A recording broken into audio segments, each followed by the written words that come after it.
मात्र आज पक्षाने जो निर्णय घेतला त्याला आपण सपोर्ट केलेला आहे, नारायण राणेंना पाठिंबा दिलेला आहे. काय आपलं पक्षाने निर्णय घेण्यापेक्षा मी सर्व गोष्टीचा विचार करून मोदीजींना पुन्हा एकदा पंतप्रधान बनवण्याकरता 400+ आणि महाराष्ट्रामध्ये 45+ हे करण्याकरता मी आणि तुमच्या कुटुंबाने बोलून चर्चा करून मी माघार घेतली.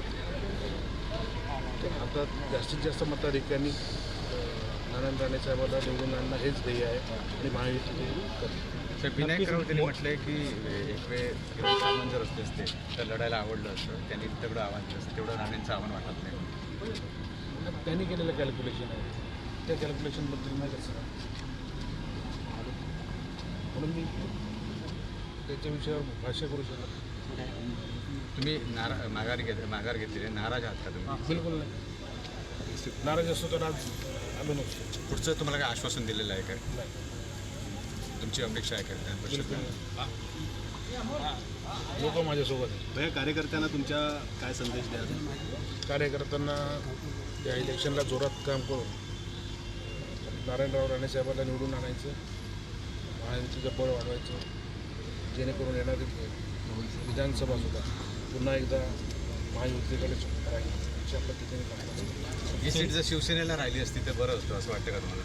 नक्की राहिली असती तर बरं झालं असतं. कारण बाळासाहेबांचा धनुष्यबाण हा कोकणामध्ये पूर्वीपासून रुजलेला होता.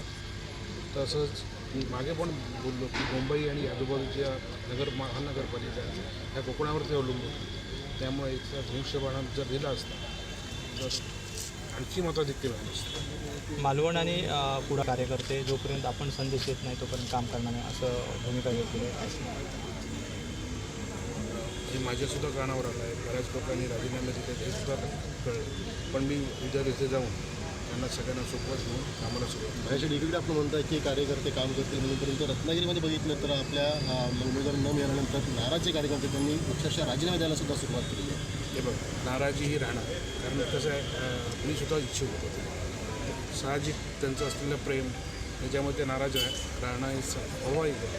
त्यांना 1-2 दिवसामध्ये मी माझे मित्र एकत्र कमी बसून त्यांची नाराजी दूर करू, लवकरच ते कार्यरत. या धनुष्यबाण हे जे चिन्ह आहे ते आता रत्नागिरी सिंधुदुर्गमध्ये पण नाही आहे, रायगडमध्ये पण नाही आहे.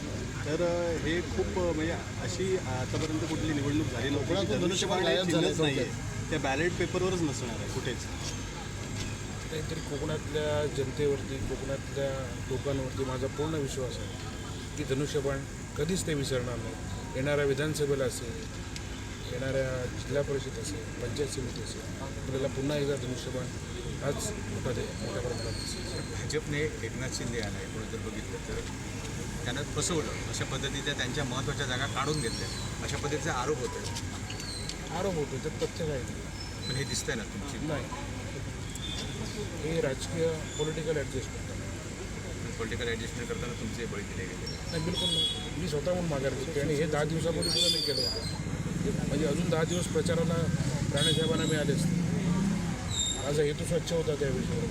त्यावेळी एका भारतीय जनता पक्षाच्या एका नेत्याने थांबवलं होतं. तर तुम्ही माघार घेतलं किंवा थांबत होतात, पण आपले बंधुराज असं काय होत नाही किंवा आपण इलेक्शन लढवणारच आहे असं जे सांगतो. चुकीच्या माहितीने बोलता. ज्यावेळी भारतीय जनता पक्षाच्या माणसाने नेत्याने सांगितलं की तुम्ही हे केलेलं ट्विट आणि फेसबुकची पोस्ट मागे घ्या किंवा तुम्हाला आम्ही उमेदवारी राणेसाहेबांची सुद्धा उमेदवारी अजून निश्चित झालेली नाही, त्यावेळी मी ते ट्विट मागे घेतलं. आणि त्यावेळी माझे बंधू सांगत होते की उमेदवारी अजून कोणाची निश्चित झाली नाही, स्पर्धेत राहायला काही हरकत नाही. थँक्यू.